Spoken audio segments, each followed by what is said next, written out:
Saludos, hermanos, en el nombre de Jesucristo. Gracias por estar conectado con nosotros. Y ya saben, inscríbase, suscríbase ahí y dele me gusta también. Así que estamos abordando el tema de la importancia de orar. Yo espero que tú seas una persona que estás aprendiendo a orar.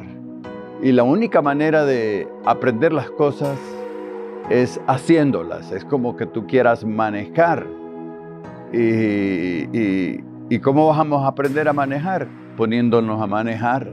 ¿Cómo vamos a aprender a desarmar algo? Poniéndonos a hacerlo.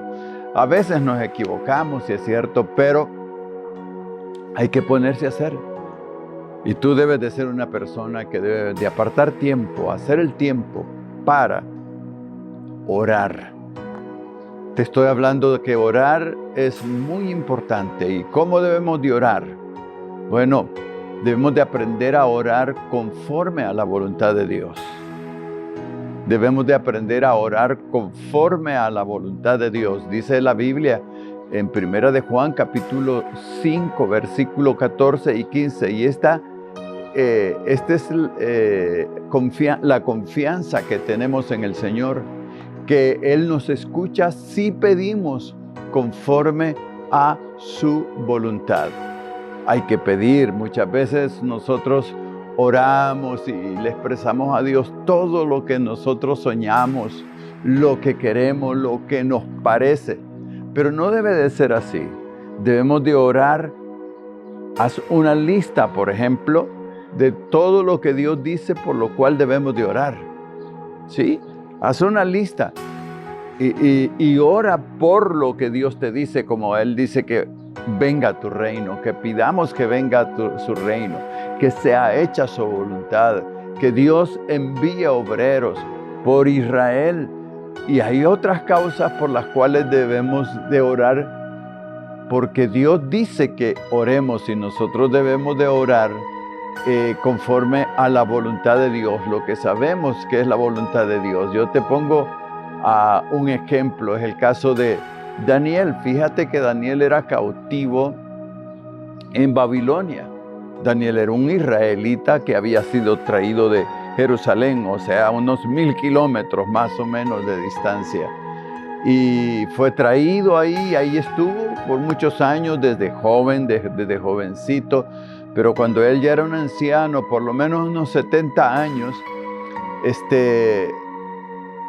Daniel era uno de los cautivos. Aunque él no estaba en cautividad, él trabajaba con el rey. Él había tenido durante toda su vida un puesto de privilegio, pero dice la Biblia que él descubrió, y lo descubrió en el libro de Jeremías, que Dios había dicho que eran 70 años de cautiverio, que Israel iba a tener bajo el yugo de Nabucodonosor 70 años, y él no miraba por ningún lado. No había alguna señal que la libertad viniera a ellos.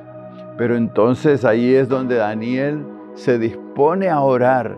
Él, siendo ministro, siendo el segundo o tercero en el reino de Nabu, él hace toda la preparación, deja todos los papeles, deja a quien va, y él se aparta a orar, y con la disposición de, bueno, hasta que me conteste el Señor.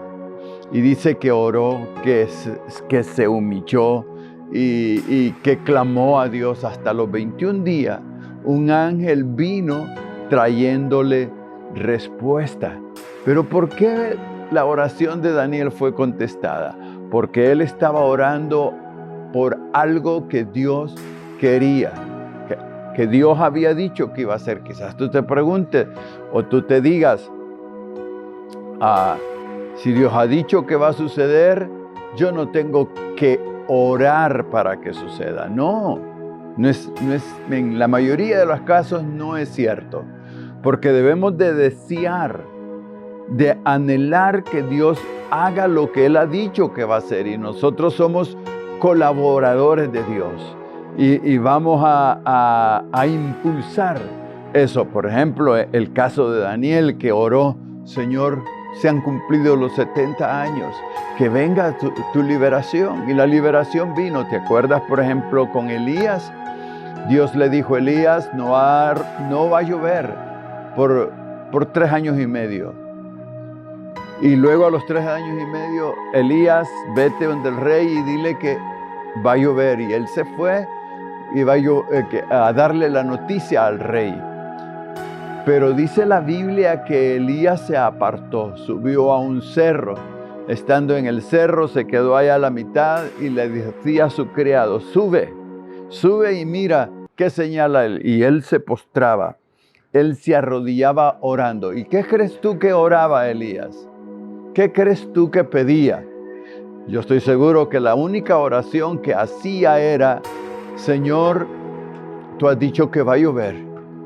Tú me has dado la palabra de que va a llover, pues que venga la lluvia. Señor, no veo ni siquiera una señal, una pequeña señal de que lluvia viene.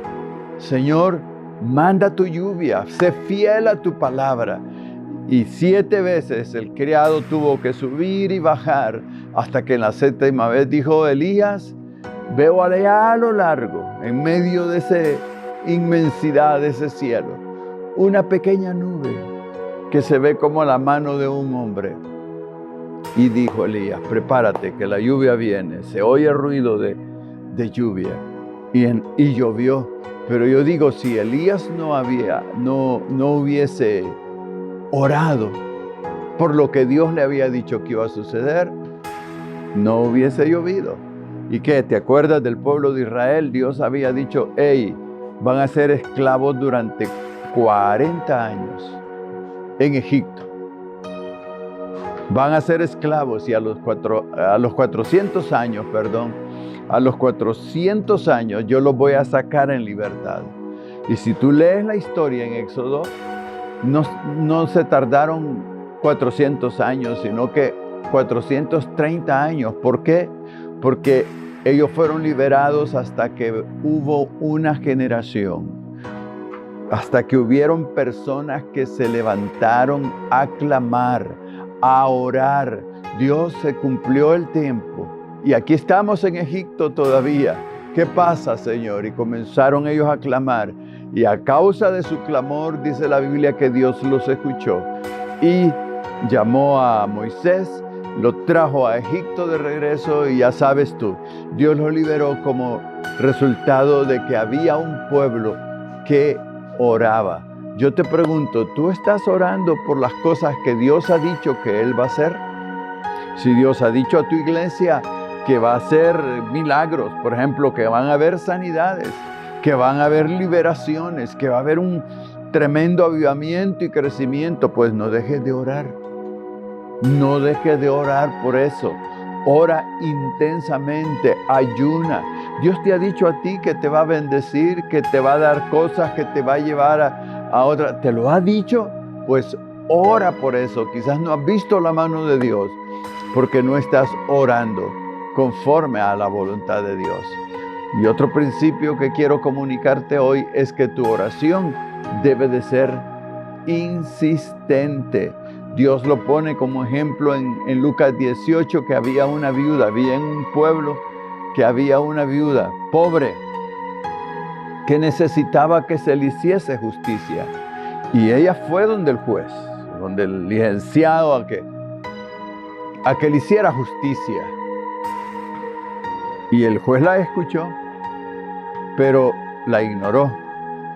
Guardó el folder ahí, lo puso en el archivo y nada. Pero la viuda regresó cuando el juez le dijo y volvió a regresar y comenzó ella insistentemente. Yo me imagino que aquel juez, cada vez que entraba a los juzgados, ahí estaba la mujer diciéndole, señor juez, aquí estoy, hágame justicia, por favor. Cuando él salía, ahí estaba. En la casa de él, cuando él salía, ahí estaba la mujer. Yo me imagino que todos los días recibía WhatsApp, recibía correos, de todo. Pero esa mujer insistió y dice Jesús, oigan lo que dijo el juez injusto. Un hombre que Jesús dice ni temía a los hombres, ni respetaba a Dios. ¿Se imagina cómo era él? Y dice, oigan lo que este juez dijo. Le voy a hacer justicia. Esta mujer ya me tiene harto, cansado de que me esté reclamando que le haga. Le voy a hacer justicia. Y dice Jesús, este juez dijo, ¿cuánto más Dios hará justicia a aquellos que claman a Él de día y de noche? Tu oración debe de ser insistente. Hay doctrinas que dicen que con una vez que ores suficiente y después ya solo dedícate a decir gracias, Señor. No es cierto. Pelea la batalla. ¿Te acuerdas Jesús en Getsemaní? ¿Cuánto tiempo oró? Y oró, y se levantó y regresó y volvía a orar por lo mismo. Padre, si es posible que pase de mí esta copa, pero no como yo quiero, sino como tú. Y Dios el Padre no le contestó, no le dijo ni una palabra. ¿Sabes por qué? Porque Jesús ya sabía a qué había venido. Ya sabía a qué había venido Jesús. Así que sigue insistiendo que tu oración, tu ánimo no decaiga y ora conforme a la voluntad de Dios, para que la voluntad de Dios, todo lo que Dios ha dicho, se haga aquí en la tierra. Y también tu oración debe de ser con mucha insistencia. No desmayes. Ora a Dios de día y de noche. En otras palabras, en todo tiempo. Así que cultiva ese espíritu de oración y de esa necesidad que hay de orar será suplida. Amén.